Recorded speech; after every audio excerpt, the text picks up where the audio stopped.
Hi, it's Joshua Feinberg from DCSMI, and I want to very cordially welcome you to this week's Data Center Go-to-Market Sales and Marketing Q&A show, where each week I tackle a handful of the biggest sales and marketing challenges that we're hearing about from all over the data center ecosystem, digital infrastructure, and critical facilities. Regardless of where you sit on a go-to-market team, perhaps you're in sales, marketing, account management, product, channel partnerships, or perhaps you're the executive leader, the executive sponsor of the entire go-to-market motion, the entire go-to-market team, responsible for making sure that you have the right people sitting in the right seats, rowing the boat at the right speed, playing their instruments at the right tempo at the exact time, and in the right harmony to make all of this amazing growth happen in data centers, digital infrastructure, and critical facilities, regardless of whether you're from a data center operator like a colocation,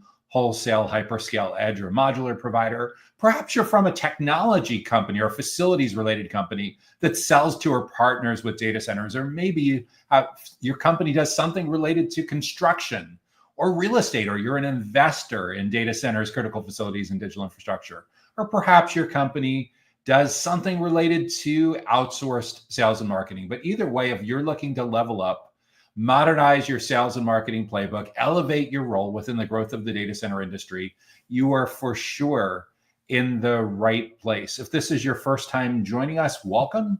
If you've been with us before on the Data Center Go-to-Market Sales and Marketing Q&A show, welcome back. We're thrilled to have you with us. If you want to make sure that you stay up to date on new educational events and resources just like this, make sure that you're subscribed to our Data Center Sales and Marketing newsletter that comes to your email inbox each Sunday. You can sign up, you can subscribe directly on our website at dcsmi.com. And again, over at the Data Center Sales and Marketing Institute, we're all about elevating the role of sales, marketing, and go-to-market professionals in the growth of the data center industry. So what's on the agenda for this week? We're going to first start by looking at how a data center design, infrastructure, and efficiency firm markets and sells with limited resources. After that, we'll turn our attention to how a data center solutions provider can grow its channel partner ranks. Next, we'll get into how to educate clients on edge data center latency benefits, the latency benefits of edge data centers. After that, we'll take a real quick break for a message from our sponsor. And in the second half of this week's Data Center Go-to-Market Sales and Marketing Q&A, we will talk about how a data center network MSP can identify its ideal client profile, how an enterprise cloud migration and infrastructure optimization firm generates transformation clients. And as we head down the home stretch on this week's Data Center Go-to-Market Sales and Marketing Q&A show, we'll look at how to find data center customers that need high power density for their advanced computing needs, If you would have an idea for a topic or a question or a challenge that you'd like to see us address on an upcoming episode of the Data Center Go-to-Market Sales and Marketing Q&A show, make sure to leave that in the comments wherever you're watching this from. So first up,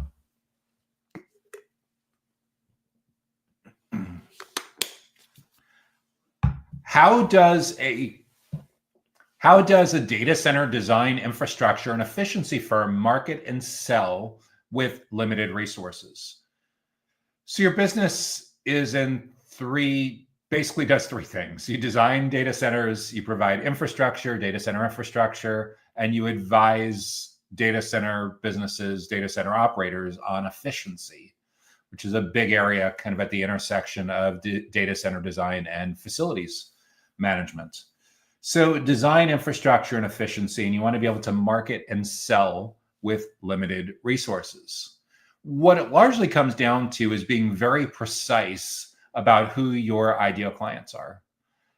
And the first thing that you'll want to get your mind around is when it comes to these three different lines of business, design, infrastructure, and efficiency, are you able to sell all three of these services to the exact same kinds of clients? Or do you find that you're selling these kinds of services to different kinds of clients?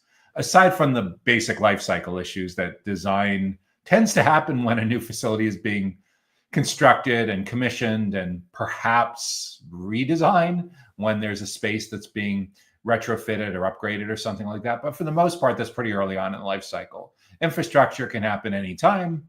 Efficiency audits, efficiency consulting can certainly happen at any time. But aside from those basic life cycle issues, is it largely the same client? If it's largely the same kind of clients, what we should see on your website is when we look at your logos and when we look at your case studies, a certain kind of pattern recognition. And within that pattern recognition, we should be able to find the consensus on where your company has been most successful, not only in marketing and selling, but also onboarding, servicing, retaining, and expanding that certain kind of client. And once we see that pattern recognition, if we're not able to see it in like the case studies on your website, if we don't see it on the logos on your website, then the next logical place we're usually going to look is your CRM, your customer relationship management system, to look for those commonalities. Because we need to, before we can talk about marketing and selling with limited resources, we have to get really, really precise about who we're going to market and sell to. So the first stop on that journey is your ideal client profile, your ICP. And for your ideal client profile, the single one-page document, we should know geographically, where are these clients located that need design, infrastructure, and efficiency consulting? Are they all located in the same metropolitan area, or are they all located in the same state or province, the same region of a country? Are they all located within the same country, within the same nation, in the same group of countries, within the same continent? Or can you truly sell globally?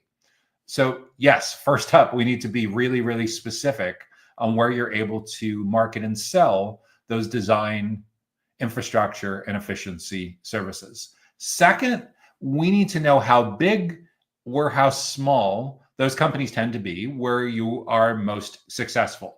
In other words, like, what's the minimum size that a client needs to be able to afford your company's minimum across design, infrastructure, and efficiency services? And along the same lines, at what point does a client account get so large that it just is not a good fit for your current capabilities today? So be self-aware about that, come up with a range. Some people insist on this range being in square feet or square meters. Some people insist on it being in kilowatts or megawatts. The reality is, when it comes to marketing and selling, at some point, you're probably going to hit a prospecting database like LinkedIn, Sales Navigator, Campaign Manager, ZoomInfo, Lucia, dozens of different kinds of prospecting databases. And nearly all of them run on a company size indicator that's aligned with number of employees. Some of them will give you an option for revenue or turnover. But for the most part, your safest bet universally is standardizing and normalizing that part of your ideal client profile based on a range for employee headcount, number of employees. The third area that's really important to get specific about with your ideal client profile is any kinds of industry specializations, any place where you're ideally primed to be able to deliver world-class design, infrastructure, and efficiency consulting because of accreditations or certifications or staff that you have in place or professional development investments that you've made. So any particular vertical markets, niches, industries where you're primed to do exceptionally well. And along the same lines, are there certain kind of niches or specializations or industries that could come up where you're just not capable of currently being able to deliver great experience in that niche today? So those are specifically industries to include as well as specific industries to exclude. And it becomes especially relevant because in some of these areas, especially infrastructure and efficiency, probably designed to a certain degree as well, at the intersection of a certain geographic area, regulatory issues come up. And if it's not regulatory issues across the board, certainly regulatory issues come up in certain kinds of industries. Like, for example, the United States, as in many regions of the world, there's unique regulatory issues that come up for data centers in financial services, in healthcare, in government, in education.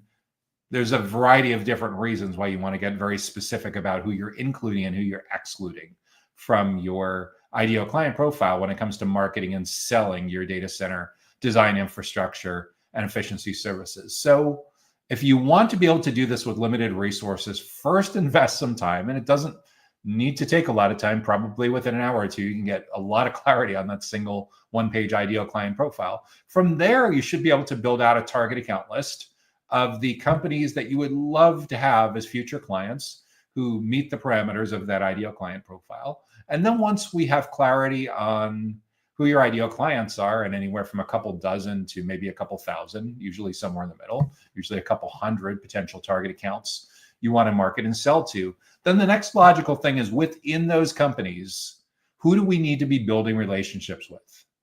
Who are the most important stakeholders that show up on those decision-making committees?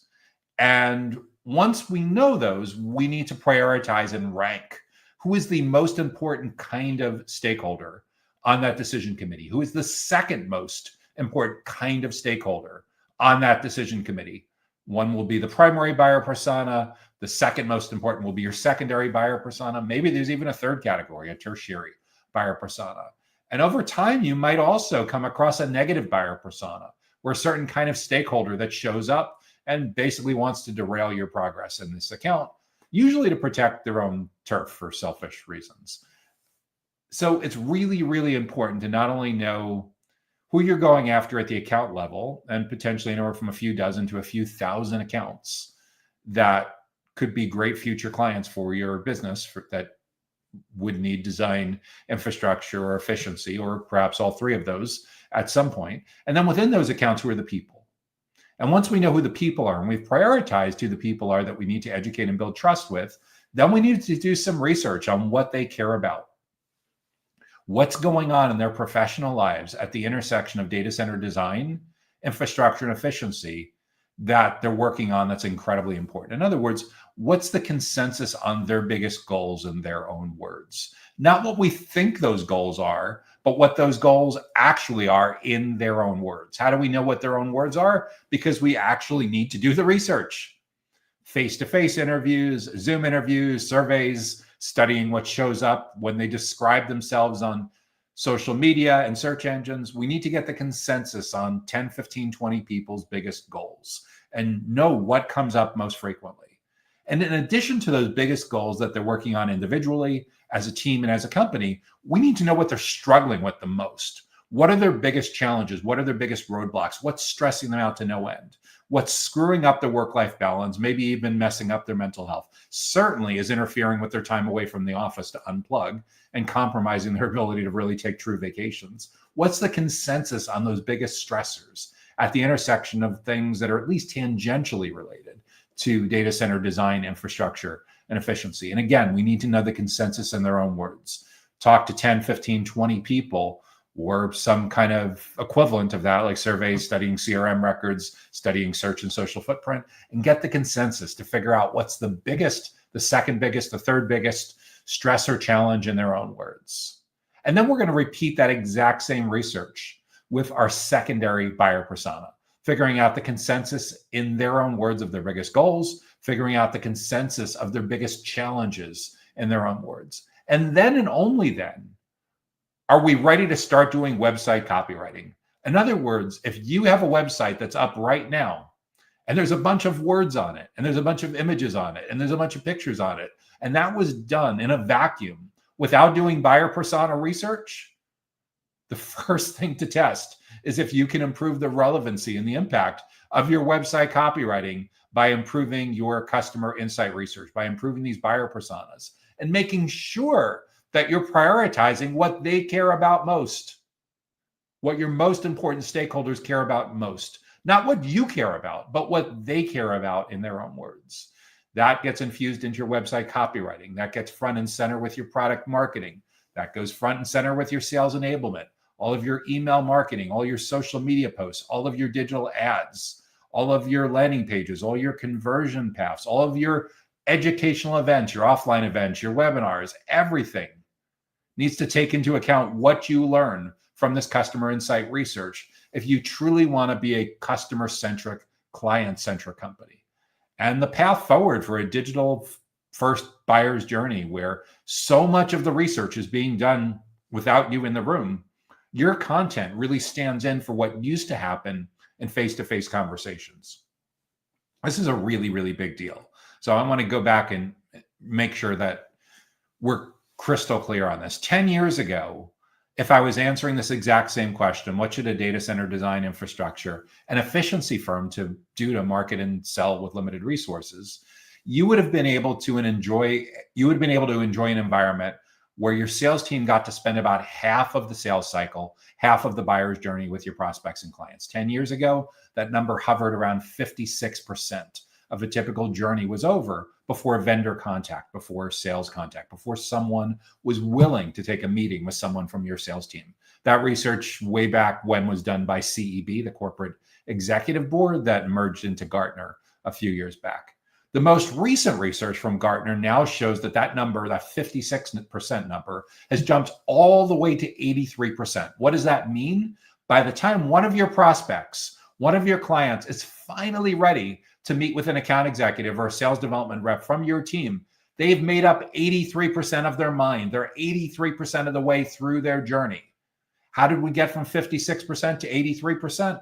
10 years of digital transformation, a whole bunch of baby boomers retiring, more Gen Z and millennials in decision-making roles, millions of people working from home in the part of the first couple of years of the early 2020s, and millions of people continuing to work from home. A lot of changes drove this digital-driven, self-propelled buyer's journey. What this means is by the time your prospects and clients get to you, they are experts. They've done tons of homework that changes the nature of who you hire, that changes how you invest in professional development and upskilling, workforce development, workforce redevelopment, cross-training, tremendously levels up on what you need to be successful there. What that also means is if you are trying to show up early and often, the only way you're going to get in now is by giving your sales team, your marketing team, all of your client-facing team members a massive makeover. So instead of being seen by their traditional job roles that are focused on a transaction, getting someone on the deal board as quickly as possible, getting that deal to progress to closed won, W-O-N, as rapidly as possible, those days are gone. The only way that we're going to get you in to educate and build trust now is by taking the members of your client-facing team and repositioning them so that they're able to show up as teachers, as consultants, as subject matter experts, and perhaps even trusted advisors. That's what this is all about, educating and building trust. And some of your really seasoned members on your teams may be even able to be seen as thought leaders. This is how we get in early and often. This is how you stay relevant to the way that modern buyers navigate their journey when it comes to making decisions around data center design, infrastructure, and efficiency. If you think about the typical journey where there's 28 touch points between complete stranger and purchase decision, most companies in and around data centers, critical facilities, and digital infrastructure are only showing up in the very late stages of the journey. How do we know that? Because they're spending 90% of their budget on activities that people are only going to listen to if they're ready to talk with a salesperson. What are these activities? Massive expenses at global and national conferences, massive sponsorships. And it's a ton of fun to be able to have these great cabana parties and golf tournaments and all these great experiences. But at the end of the day, are you really educating and building trust with the people that are attending? And is that going to stick with them long enough so it replaces those other couple dozen touch points where you're not currently showing up? Seems pretty far-fetched.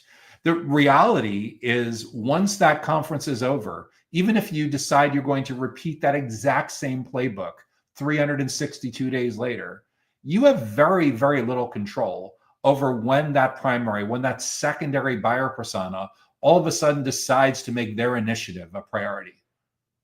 And if you're banking on them waiting another 362 days till they see you the next time, you're leaving your company incredibly vulnerable to the self-driven buyer's journey, where whoever they get the answers from, whoever is teaching them how to navigate that process, how to evaluate all of the different options that are in front of them when it comes to data center design, infrastructure, and efficiency, they're the ones that are educating and building trust. They're the ones that are in a position to say, hey, I saw you registered for upcoming webinar, upcoming lunch and learn. But we know when it comes to design, infrastructure, and efficiency, it takes a village. Typically, people are involved from commissioning, from finance, from construction, from facilities management. So with that in mind, who else from your team would also benefit from attending?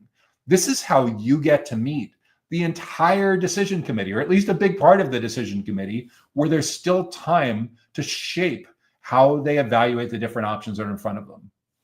If you sit this out, if you arrogantly say, you know what, we've been here a long time, you're not going to tell us that we need to change our playbook from 10 years ago. We're going to tell the industry how it's done. You're going to be swimming a very, very, very uphill battle. And again, leave yourself incredibly vulnerable to companies that are a lot more in tune with buyer preferences. So if you haven't updated your customer insight research in a while to understand who they are, what they care about, what's driving them nuts, and how they're learning today, you may be in for a pretty rude awakening. So with all of that in mind, what does this argue for shifting your resources into? A context where you're over and over and over again encouraging your best prospects and clients to learn with your client-facing team members and learn together, where multiple members from the same company are coming together to learn from your experts.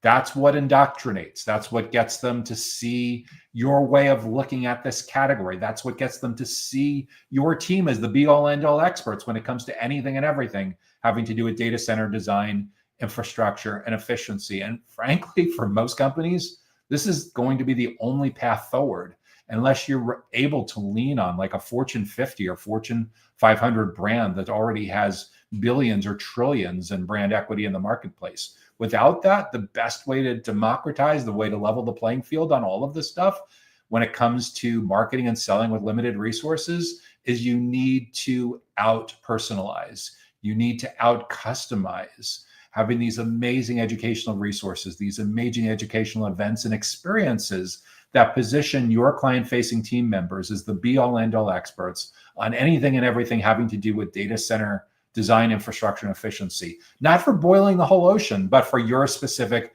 ideal client profile, for a certain region, for certain company sizes, in certain industries, and with certain kinds of stakeholders. That's where you are primed to win. These are big culture changes for most companies. If your company has fewer than 1,000 employees, if you have anywhere from a few dozen to a few hundred employees, for sure, your CEO needs to be involved as the internal champion to drive this cultural change in most companies. Because 9 times out of 10, it comes from a place of your CEO getting fed up with hearing from their sales leaders, their account management leaders across the board, that they're tired of prospects and clients treating you and your colleagues like crap.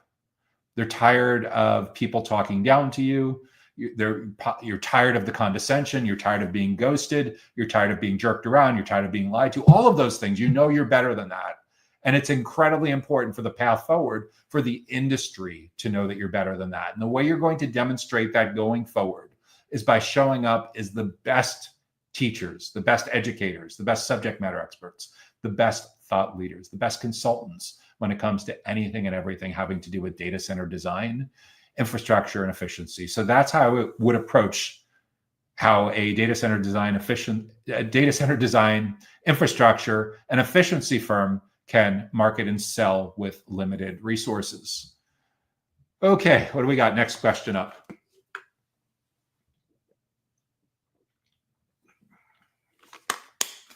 By the way, if you're getting good value from this week's Data Center Go-to-Market Sales and Marketing Q&A show so far, make sure that you hit the like button.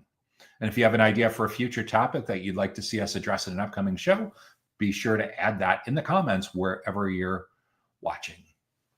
Next question up is, how does a data center solution provider grow its channel partners? How does a data center solutions provider grow its channel partners? That is a fantastic question.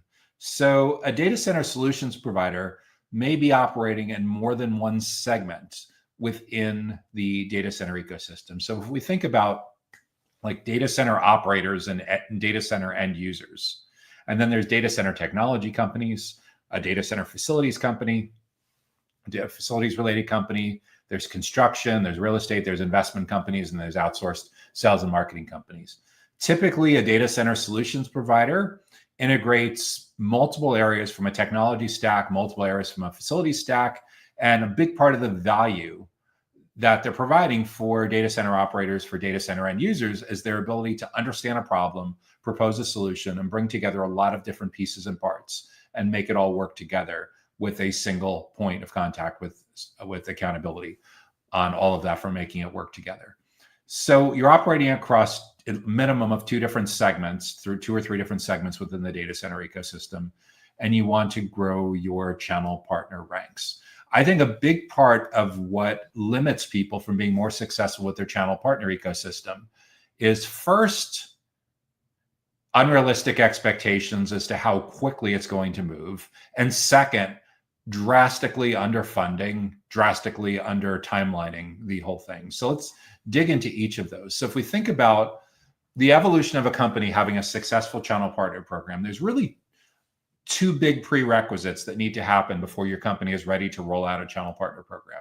First, and most people that are listening to this live stream will be at the stage where they've at least achieved this. You've achieved product market fit.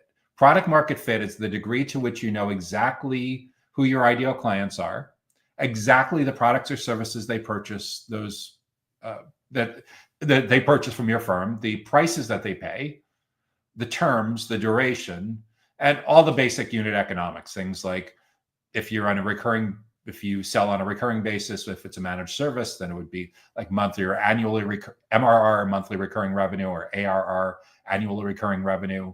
It could be average client lifetime value, often abbreviated LTV. It could be knowing your client acquisition costs, sometimes called CAC or CAC, also sometimes known as COCA, your cost of client acquisition, knowing your average sales cycle length. In other words, you have a lot of clarity on who you're selling to, exactly what they buy, and how all the numbers and the ratios work. And typically you'll know you hit that because when we look at the case studies section on your website, you see it's almost so straightforward that as an external party, I can look at that and back into what your ideal client profile is just by seeing the commonalities among your case studies. That's how we know we have go-to-market fit.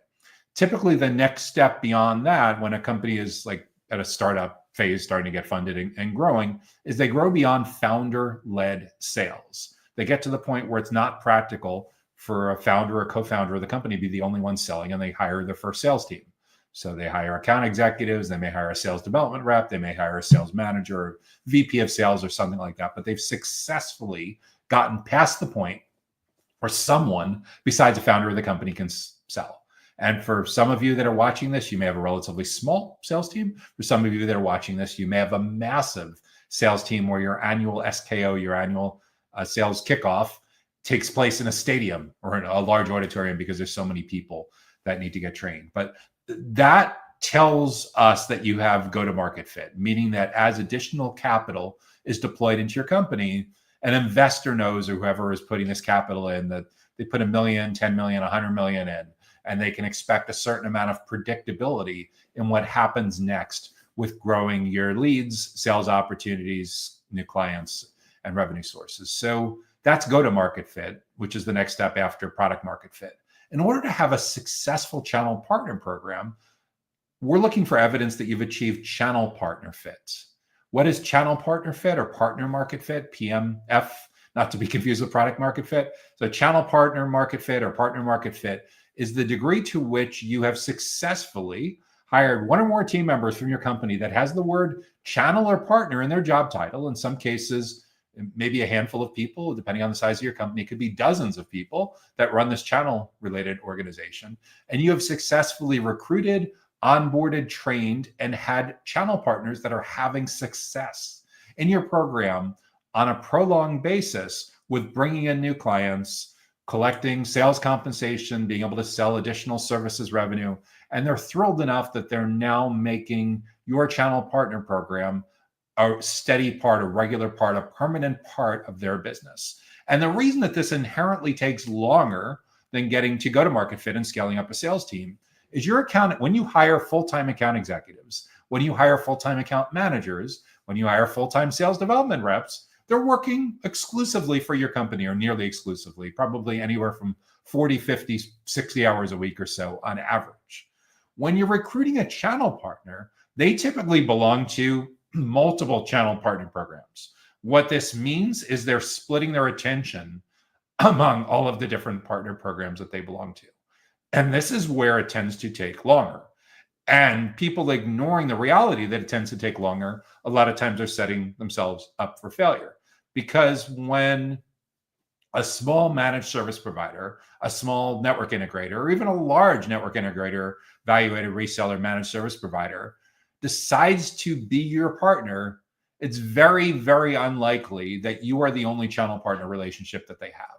You may not even be the only channel partner relationship that they have in your category as a data center solutions provider. So with that in mind, it takes longer to market and sell and onboard them. And remember, just like a recurring revenue as a service kind of business, onboarding a new channel partner program is just a new starting line, because now you need to activate and enable them and motivate them to go introduce what you do to all of their current and future clients forever. Because if they're not motivated to do that, because if you haven't successfully onboarded them and educated and built trust with them, they're not going to become an extension of your sales team. They're not going to become an extension of your services team. So it inherently is a longer play. But if you do this right, you will have channel partners that may have significantly more longevity with your company than a lot of your employees. I think a big part of the reason why companies like Microsoft and Dell have persevered over the decades is because they've made their channel partner ecosystem a massive focus. Microsoft has really never, ever swayed from that in the history of its company going back decades. Dell in the early years, in the 1990s, could tell you a story sometime about the one time I met Michael Dell where he reaffirmed this. But in the 1990s, they were legendary for running ads in printed newspapers, you know, the thing that came before the web, with a big pair of scissors to cut out the middleman, because they didn't want to have channel partners. And eventually in the early 2000s, they relented on that. They've built a very successful channel partner ecosystem. And again, like many companies like Dell, Microsoft, Cisco, I don't know where they would be if they didn't make those significant investments in both training and certification programs, as well as channel partner support over the years. Where a lot of people get messed up is in relatively early stage companies. There's a lot of ego and arrogance that thinks that just because these huge industry leaders have been able to pull these things off over the years, that they're going to be able to pull this off as a brand new startup because maybe someone from their team used to work at a company like that. But what they're ignoring is the massive amount of resources that got a company like that to that stage. So what I would encourage you to do to grow your channel partner ranks is not only have appropriate staffing and expectations and timeline, but to treat your channel partners as another tiered go-to-market playbook. In other words, in the same way that a direct traditional sales force needs a go-to-market strategy and an ideal client profile and a set of buyer personas and a content calendar and events calendar to support lead generation, lead nurturing, opportunity generation, sales process. That's for a traditional direct model, regardless of whether you're selling to small and medium-sized businesses, mid-market, or enterprise. In addition to that, you really need a completely separate go-to-market playbook and marketing and sales resources and set of buyer personas and target partner account list, in the same way you'd have a target account list, target partners, anywhere from a couple dozen to a few thousand partners that you think would be amazing channel partners for your company. You need that exact same infrastructure and that exact same go-to-market philosophy around studying the biggest goals and the biggest challenges of your most important one or two categories of channel partners that you want to be able to recruit. Because it is a long game. You need to market and educate and build trust with channel partners that have likely not ever heard of your company. Because frankly, if they had already heard of your company, you would already have a channel organization, you would have a channel chief, and frankly, you wouldn't be coming to the Data Center Sales and Marketing Institute for your advice on how to get a brand new channel partner program off the ground or how to scale and grow your initial channel partners. You would already have amazing internal resources that are doing this at scale. You'd be on the CRN list of the top channel programs. Your leaders would be on the channel chiefs, recognized by big industry trade publications like that. But let's talk about the complete other end of the range, companies that are aspiring to have this amazing channel partner growth plan. It's incredibly important that you be very specific You need an ideal client profile, an ideal partner profile of where they're located, how big or small these channel partners are, what industries they specialize in, and then who the most important people are at these channel partner organizations, at these VARs, value-added resellers, managed service providers, MSPs, integrators. Who are the people, consultancies, who are the people at these companies that are most important for you to educate and build trust with, and what do they care about? Because when you understand in their own words what they care the most about, what their biggest goals and challenges are for these two different categories, perhaps three different categories of stakeholders, then you can go about building educational resources, website copywriting, educational events that are all about the things that your partners care about, not what you care about, but what they care about. Because until you're educating and building trust with them, you have a very, very, very slim chance of getting much traction in your channel partner program. So that's your lead gen and your lead nurturing, so you can stay with channel partners throughout their journey when they're deciding what channel partner programs they want to bet basically their company's future on. Then they become onboarded, and then you need a whole separate playbook. Sometimes this moves from channel account managers to channel consultants or something like that. If you're a big enough channel partner, or if you're a smaller size channel partner, you're probably using a lot of one-to-many resources like on-demand video training and certification, on-demand webinars, in-person classroom training, all of these things that help you scale your channel partner programs. But the same kind of resources that you make available for your own employees in sales, and your own employees in customer success, and your own employees in customer support, your channel partners need a version of that as well. I've had the good fortune over the course of my career to work on a lot of different channel partner, channel enablement kind of initiatives. And I can tell you without a doubt that if you don't make these investments to show your channel partners that you're serious about helping to grow together, they're going to find someone else in your category that's going to demonstrate that that company is way more serious about enabling and supporting its channel partners the right way, so that you don't embarrass them in front of their clients. Again, they're betting their reputation on you. So if you are serious about growing your channel partners, it's really important that you have a culture in place that plays the long game with this. If you have a C-level sales executive, you need a C-level channel partner executive. If you have a C-level marketing executive, you need a C-level channel partner executive. It is that important, because if you're pushing this down to a mid-level person with unrealistic resources, unrealistic timelines, you're going to fail before you even get out of the gate. But your channel partner playbook needs the exact kind of go-to-market. It needs marketing resources. It needs sales resources. It needs onboarding. It needs enablement. It needs support. But the good news is you can have amazing unit economics on the longevity, on the lifetime value of a client partner, of a channel partner relationship. In many cases, much, much longer than you're even experiencing with your own internal sales and services resources. So these are all the things that you should be thinking about, especially in a world, in a self-driven buyer's journey, where so much of the research and decision-making happens without you in the room. And your channel partners, your ecosystem, their platform, the access that they get for you to be in front of thousands of little, or at least hundreds of these tiny little niches that are just not cost effective for you to go after, is amazingly, amazingly impactful. And of course, it's shifting fixed costs over to variable costs. That's why your CFOs, that's why your boards tend to love the idea of having a channel partner program. But it's not going to happen overnight. It takes some serious thought. And if you're really serious as a data center solutions provider about growing your channel partner program, these are the considerations that you should be thinking about with playing the long game. So what do we have up for our next question?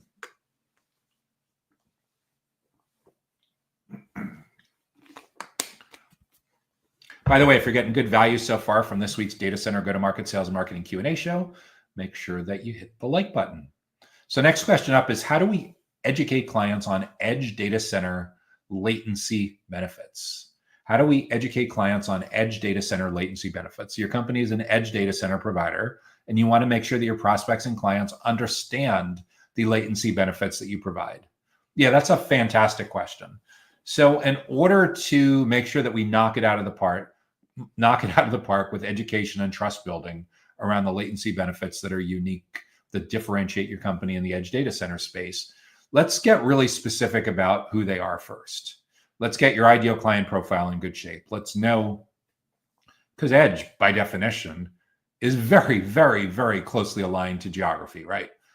So there's two different, both with Edge and co-location operators, you have one very important thing in mind, is that when it comes to your marketing and sales, you will almost certainly need a hyper-local playbook, and you'll also need a long-distance playbook, a virtual playbook.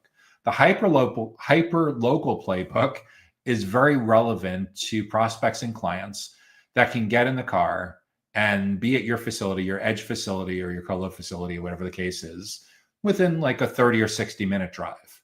For anyone that is located substantially further away than a 30 or 60-minute drive, they need a different kind of playbook. Because for an Edge data center provider, if you have a conference room, if you have a classroom in your facility or adjacent where you can hold great educational events, that's a really, really important part of your playbook for educating, for schooling your most important buyer personas on those latency benefits. But let's get really specific about who they are geographically, because again, hyperlocal should be focusing on getting as many people as possible into your facility to learn with your client-facing team members and tour so you can show them the benefits and demonstrate the latency benefits firsthand.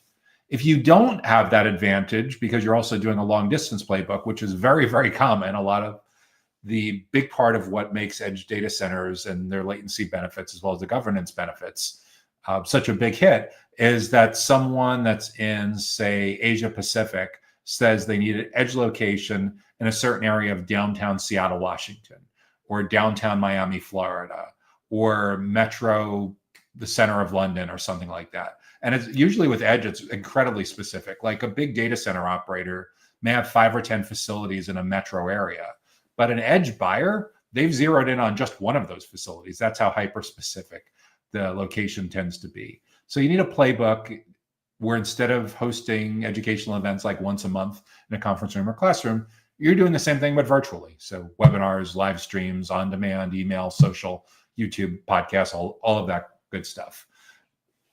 And in order to make sure that you're addressing the latency benefits in terms that matter most, after you've defined that ideal client profile, so you know geographically where they're located, how big or small those buyers tend to be in terms of their number of employees, their headcount, and specific industries they tend to be located in, because even with Edge, compliance, accreditation, certifications can become relevant when you look at the intersection of a certain geographic area and a certain industry or vertical market or niche or something like that. Once you've nailed that ideal client profile, then you want to get specific about companies, potential clients that could fit that ideal client profile, that's your target account list powering your ABM, your account-based marketing. And then within those accounts, who are the 1 or 2 or 3 different kinds of people that you want to educate and build trust with about your latency benefits. And it's not enough to just talk about the latency benefits, because in many cases, your prospects and clients aren't going to be ready for a conversation about latency benefits till they're likely about halfway through their buyer's journey. And it's so important that we grab them by the virtual short collar, we pull them in, we intercept them as early as possible. So if we're just talking about latency benefits, we're leaving your company incredibly vulnerable to a company, to a competitor of yours, a direct or indirect competitor of yours, or a non-business model competitor of yours, who was able to get in much earlier because they better understood what's going on in that person's world. So starting with your most important category of stakeholders for your Edge data center services, that's your primary buyer persona. We need to know their biggest goals and their biggest challenges in their own words. Not what you think those words are, but what those words actually are, and in the consensus on that. And we want to do the same thing for our second most important category of Edge data center stakeholders. And perhaps if there's a third, that would be your tertiary buyer persona. And what you learn from that customer insight research, what you learn from building out and documenting that buyer persona, that's incredibly important for your website copywriting, for your product marketing, for your sales enablement, for your educational content calendar, for your educational events. Because the goal is to know, in their own words, their biggest professional goals that they need to achieve individually, as a team and as a company, and their biggest stressors, their biggest struggles when it comes to anything and everything that's directly or indirectly related to Edge data centers. And when you can show up as the best teacher, consultant, subject matter expert, trusted advisor, perhaps even thought leader about anything and everything having to do with a very specific kind of buyer, specific kind of job function in a certain geographic area for a certain company size and certain kind of industries with amazingly helpful educational resources, you'll earn your way in early and often. And the early is just as important as often. A typical journey for most things in and around edge data centers, you can count on about 25 to 30, like 28 touch points between complete stranger and purchase decision. And your goal is to understand so well what's going on in their world that your best buyer personas, your most important stakeholders in these companies, are highly motivated to want to spend a lot of time with your client-facing team members learning in a professional development mode. So you have a massive chance to be able to shape how they evaluate and look at all of the different competitive options that are in front of them. And they keep coming back over and over again. And when you say, gee, I see you've registered for our upcoming webinar on edge data center best practices for mid-market manufacturing IT executives. But when it comes to edge, it takes a village. There's typically people involved in infrastructure, in operations, and cybersecurity and finance. So with that in mind, who else should attend this event? Who else should be watching this webinar? Who else should watch this video, watch this podcast? You'd be shocked that simple email marketing automation that you've been able to do like for 10 or 20 years, how amazingly impactful it can be in getting you in front of the decision committee before you even know who the members are in the decision committee. And you start to figure that out because you look at your lead generation email notifications, you look in your CRM, whether the stuff is piling up, and you start to see, it's really interesting. For our webinar that's coming up next Thursday, 6 people from the same company just registered in the last hour. They're talking about us. Oh my gosh, that's amazing. They're registered to come to our event. Even if only half of them come to our event, we're going to have 3 stakeholders from one of our target accounts hanging on our every word, having our smartest people in our company talk about all the issues that they should be thinking about when it comes to finding the right edge data center company to partner with, to sign on for, to bet their company around.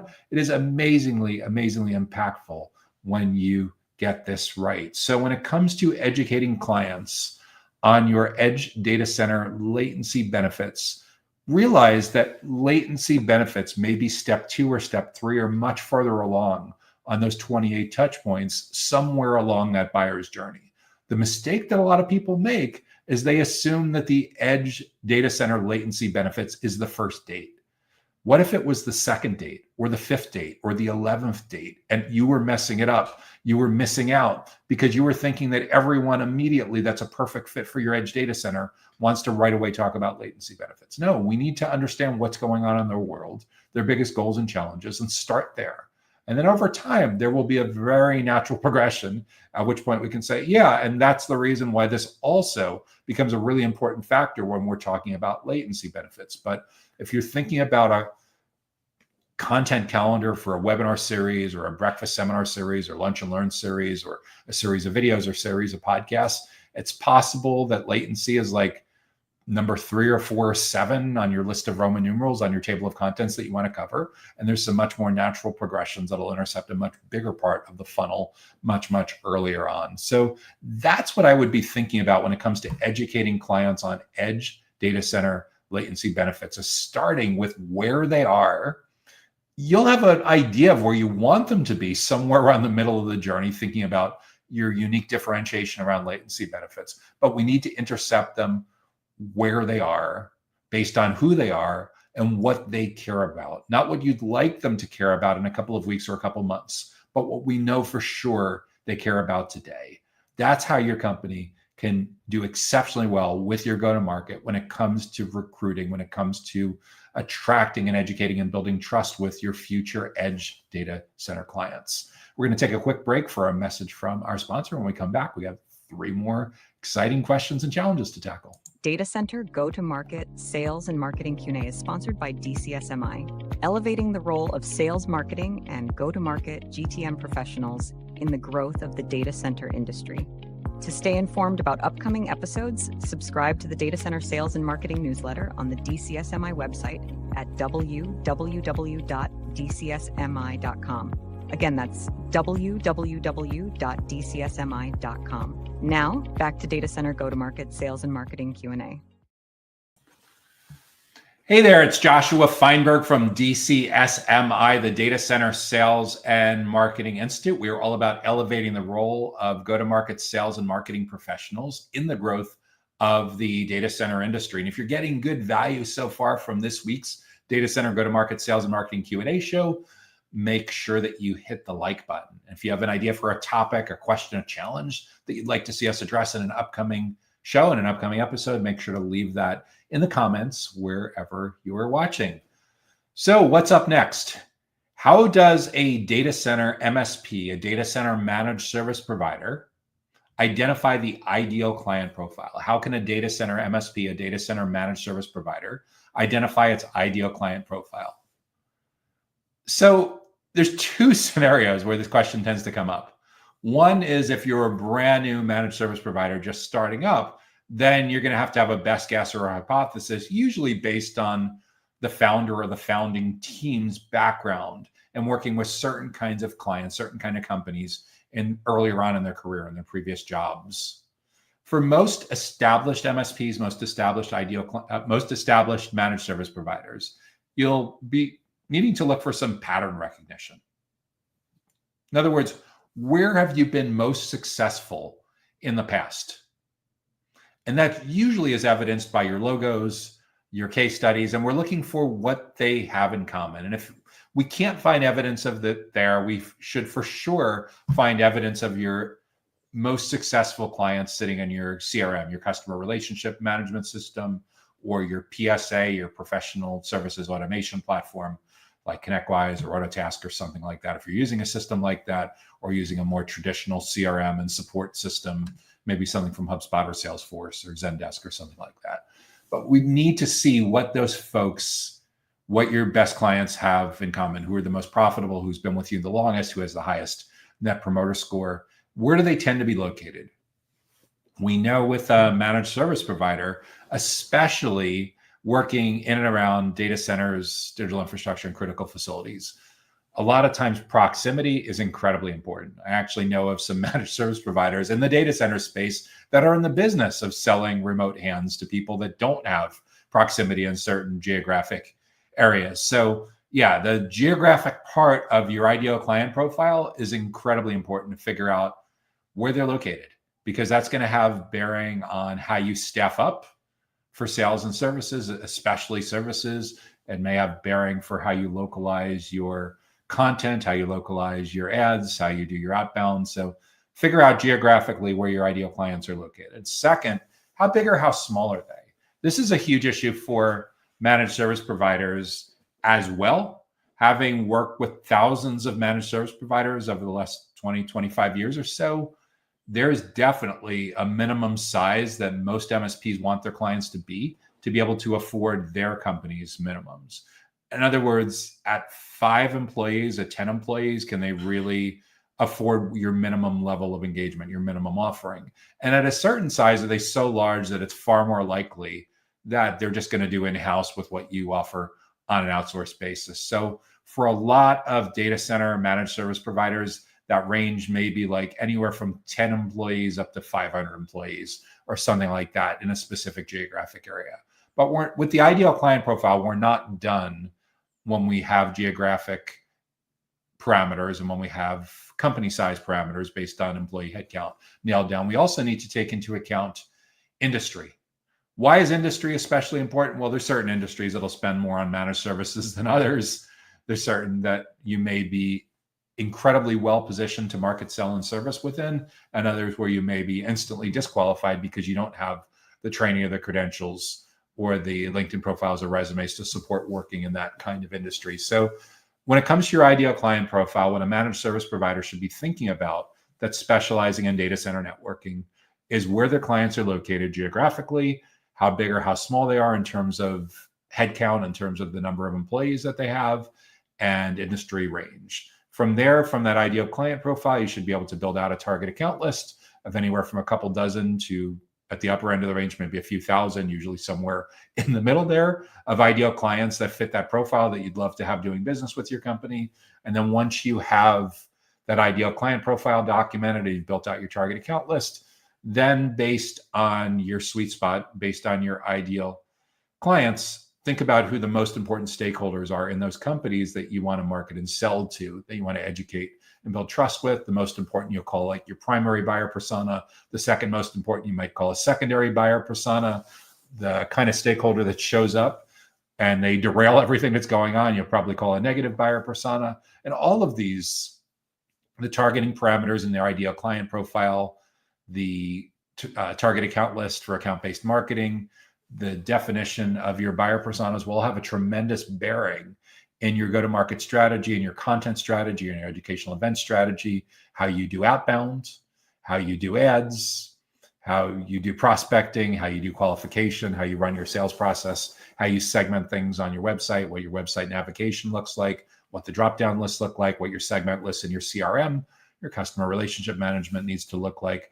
But at a most basic level, that's what I would be thinking about for how a data center networking managed service provider, a managed service provider specializing in data center networking, can identify its ideal client profile, is simply look at the pattern recognition of where you've been most successful in the past as a template, as a blueprint for where you want to go next with your growth. And then once you're really specific on that ideal client profile, once you're really specific on the target account list, on the buyer personas, then you can set goals like a revenue growth goal and figure out, okay, I want so much new revenue in the next 12 months.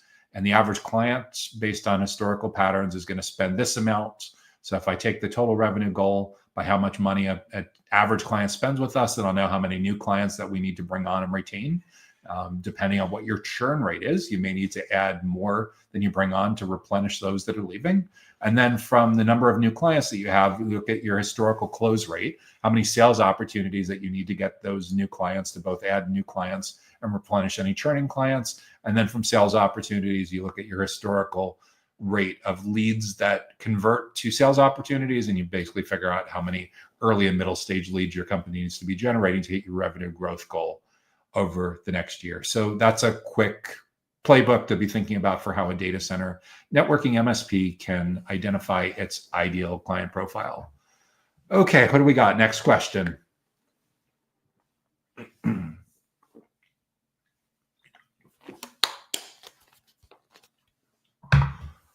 How can an enterprise cloud migration and infrastructure organization firm generate transformation clients?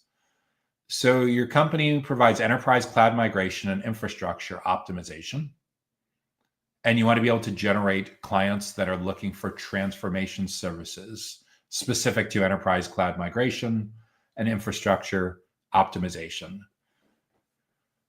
So the best way to generate those clients is to figure out where you've been most successful so far with your business.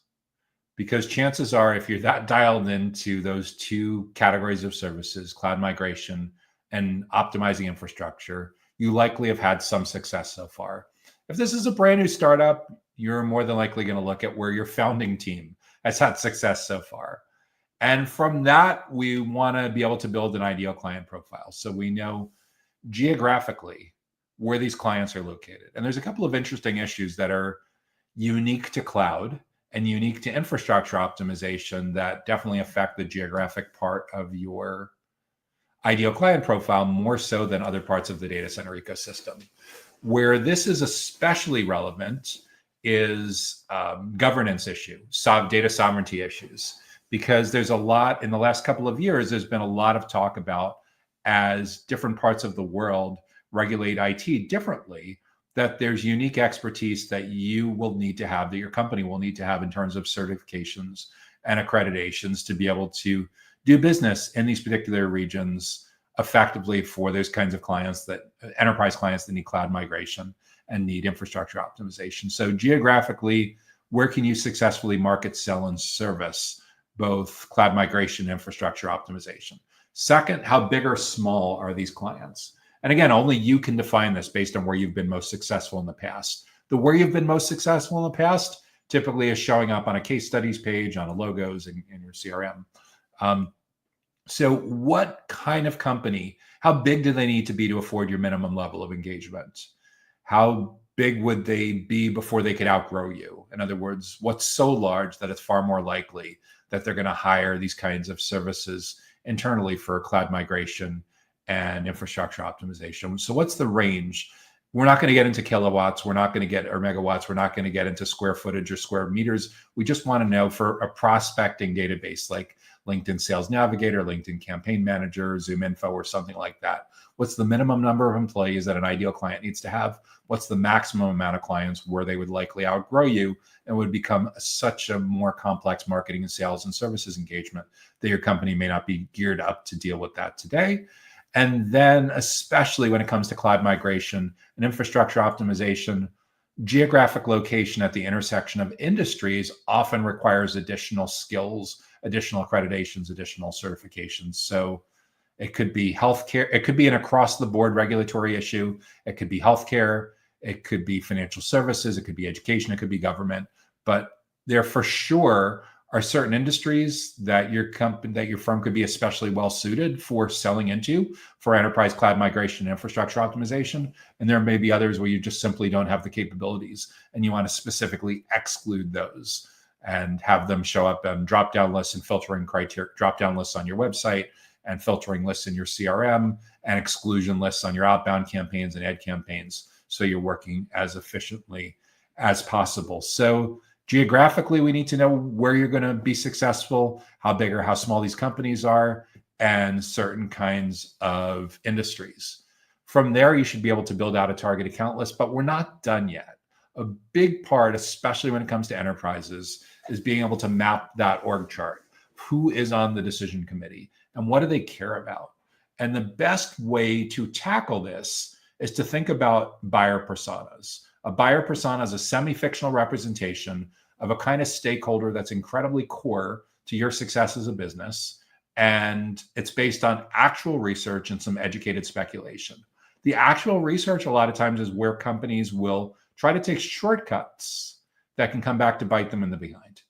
What are these shortcuts? Well, you certainly can talk to some of your internal team members who've been with your company or been in this business model in this space a long time, that have been working in cloud migration and infrastructure optimization for several years. But I would caution you to take that internal input as maybe 20, 25% of the puzzle. And most of the research, 75, 80% of the research should come from talking directly with those particular buyer personas, the prioritized segments of stakeholders that matter most to your company's success. The most important segment we'll call your primary buyer persona. The second most important segment we'll call your secondary buyer persona.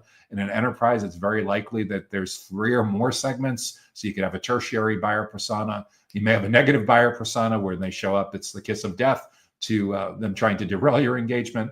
But we need to know, at least on your primary and secondary, what their biggest goals and challenges are in their own words when it comes to anything and everything having to do with enterprise cloud migration and digital infrastructure optimization. Not what we think those words are, but what those words actually are. So that's going to come from face-to-face interviews, video interviews, surveys, studying their CRM, their contact timeline, what they say, all the notes in your CRM, as well as the search and social footprint that that person leaves behind when you look them up on LinkedIn and Google and ChatGPT and places like that, of specifically how they're describing themselves and the kind of content that they engage with, the kind of watering holes and resources that they use to learn about cloud migrations and digital infrastructure optimization. And once you have that, you're in a great position to come up with better website copywriting, better positioning, better messaging, more relevant product marketing, more relevant sales enablement resources, better email marketing, better digital ads,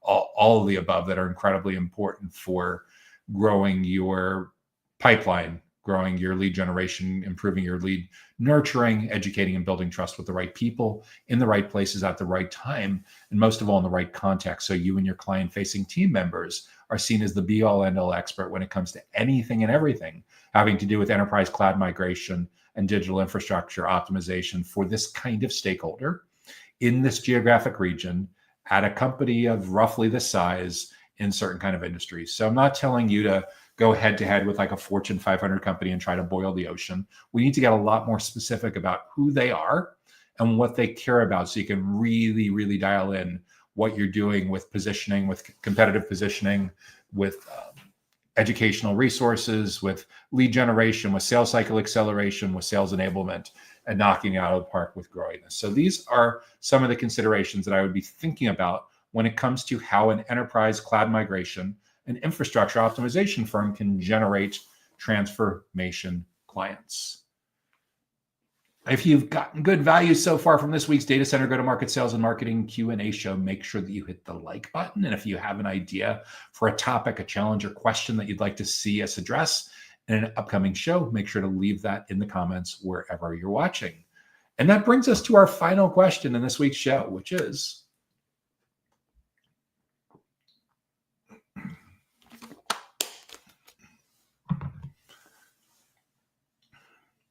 how do we find data center customers that need high power density for advanced computing? How do we find data center customers that need that value, high power density for advanced computing? So what this means more than likely is you're either a data center developer or a data center operator that has a huge competitive advantage, that you have a facility that has high power density intended for advanced computing, and you want to find the ideal clients who value that tremendously, who need that tremendously. So what do we do to do that? There's a couple of different playbooks, but what it largely comes down to is, have you been successful? Have you been successful before in selling advanced computing? Have you been successful before in selling AI-related applications, those kind of workloads, those kind of supercomputing kind of workloads? If you have, then you probably already have some pattern recognition of what shows up in your ideal client profile, like where these clients tend to be located, how big or small they are, what kind of industries they tend to be located in, and who are the key stakeholders. If you don't, as a first 1.0 version of your go-to-market playbook, there's definitely some places that you could start from as building this pipeline, as building these kind of customers. Usually the words that I tend to hear are people want blue chip customers, want logo customers, anchor tenants. Those are all well and good, but we need to get more specific if we're going to go after those kinds of accounts. So usually what it comes down to is there's 3 or 4 categories of clients, 3 or 4 categories of tenants, leaseholders, whatever you want to call them, that makes sense for that kind of environment. First, there could be operators that are subcontracting out, subleasing space within your facility as an extension of their overall data center footprint. The second category can be end users. These are enterprise IT organizations that are making heavy duty investments in advanced computing, and they're talking about it a lot. Hyperscalers are probably the biggest category, where there's a couple dozen of those to go after aggressively, but there's a lot of other enterprise IT organizations within large companies that are pretty well funded that are going all in on advanced computing. That would also drive some adjustments to your ideal client profile in terms of where they're located, their company size, and certain kinds of industries that are especially well suited to making big investments in advanced computing. So is it financial services? Is it healthcare? Is it government? Is it manufacturing? Is it retail, e-commerce? It could be all of the above. Is it academia? It depends on where your firm, where your facilities are well suited to win. In a lot of cases, it could be a certification or accreditation that makes you especially primed to do this, or especially not primed to do this. It could be a latency benefit that you have by proximity. It could be a governance benefit that you have because you're located in a certain geographic region that's especially beneficial for certain kinds of advanced computing applications. So if you think about, there's an operator play, there's a hyperscaler play, there's an enterprise IT play, and there may be a channel partner play for channel partners that are tending to work on advanced computing kind of initiatives, like integrators or managed service providers that are specializing in those areas. So those are the 4 broad segments, the 4 parts of your ideal client profile, 4 potential buyer personas to build out and understand their biggest goals and challenges when it comes to anything and everything having to do with needing high power density for advanced computing. And the goal, as with all data center related go-to-market playbooks, is we need to get in there as early as possible and as often as possible.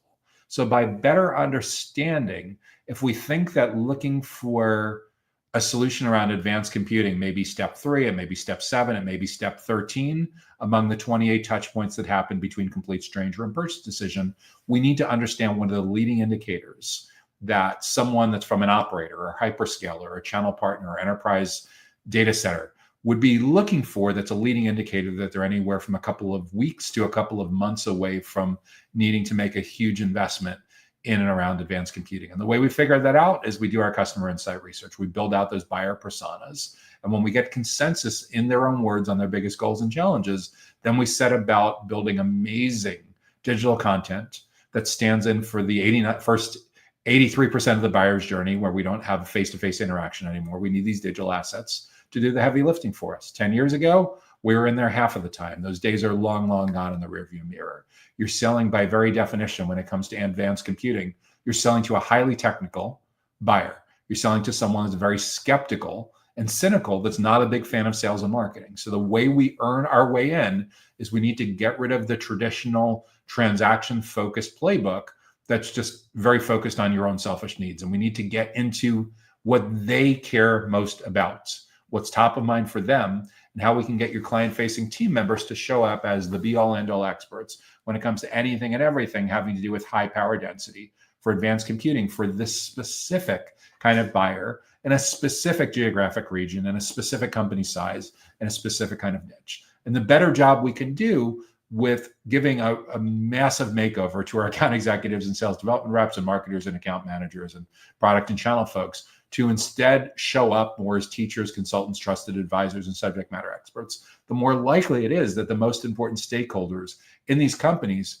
are going to be super interested in learning from your client-facing team members, because that's what we're looking for. We're looking for them to show up in learning mode, in professional development mode, where we have a massive opportunity to shape how they navigate this journey towards advanced computing. And specifically, when it comes to power density, power requirements, what they should be thinking about, knowing full well that power density may be something that's mid part of the journey, like in the consideration stage. And we need to make sure that we're filling our funnel with people that are a natural fit for that kind of educational experience, but we need to be able to get them as early as possible. Some of them will intercept successfully at that consideration point, but we also need to understand all of the leading indicators that they're going to get there for these different kinds of buyer personas, for these different kinds of use cases. So if you think that this is something that for sure is multidisciplinary across your whole go-to-market team, and that for sure your chief product officer, your product managers, your CTO needs to be involved in these kind of conversations, you're absolutely positively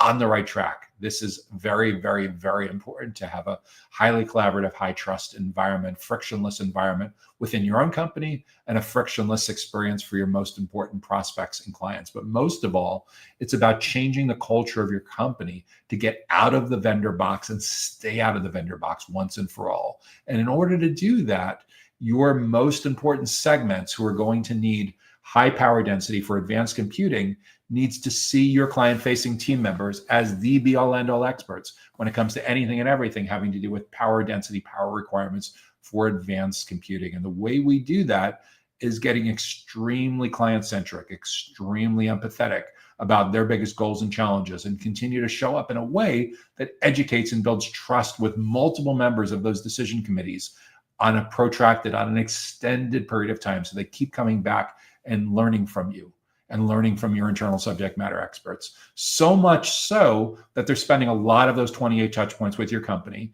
And that is not only keeping you on the short list, it's starting to gradually start to knock competitive alternatives off of their short list, because they're learning so much from your internal client team members that there's no really reason for them to go elsewhere. So if you're serious about finding data center customers that need high power density for advanced computing, those are some of the most important considerations that you should be thinking about. Getting very client-centric or partner-centric if there's partners involved, and get really, really dialed into what they care about when it comes to advanced computing, when it comes to power requirements, power density, and show up as a teacher, a consultant, a subject matter expert, a trusted advisor, perhaps even a thought leader when it comes to the most important issues, their biggest goals that they need to achieve individually, as a team, as a company, and what's driving them nuts, what's stressing them out the most, what's messing with their work-life balance, what's screwing up their vacation, what's stressing them out, what's causing them to look up at the sky many times and wonder,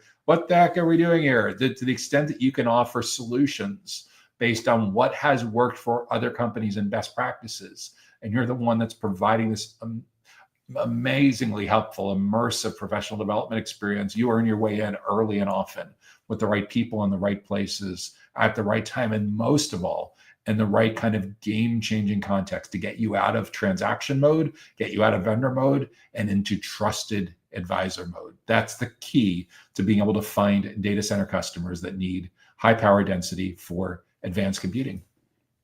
And that was the final question that we're going to be tackling in this week's Data Center Go-to-Market Sales and Marketing Q&A show. If you got good value from this week, make sure that you hit the like button. If you have an idea for an upcoming topic you'd like to see addressed in an upcoming show, make sure to leave that in the comments. And if you want to make sure that you get notified about upcoming educational events and resources just like this, make sure that you are subscribed to the Data Center Sales and Marketing newsletter, which you can do so. That comes to your email inbox each Sunday. You can subscribe at www.dcsmi.com.